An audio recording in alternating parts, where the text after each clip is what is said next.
विक्रमाणस्त्रेधोरुकायो विष्णोरलाटमसि विष्णो पृष्ठमसि विष्णो चत्रेस्थो विष्णो सूरसि विष्णो ध्रुवमसि वैष्णवमसि विष्णवे त्वा तदस्य प्रियमभिपाथो अस्य नरो यत्र देभजभो वदन्ति पुरक्रमस्य स हि बन्धुयुत्था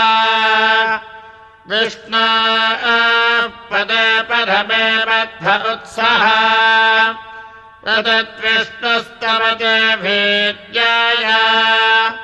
मृगानभीमः कुचराजिनिष्ठाः यश्चारिषु त्रिषु विक्रमणेषु अधिक्षियन्ति भुवनानि विश्वा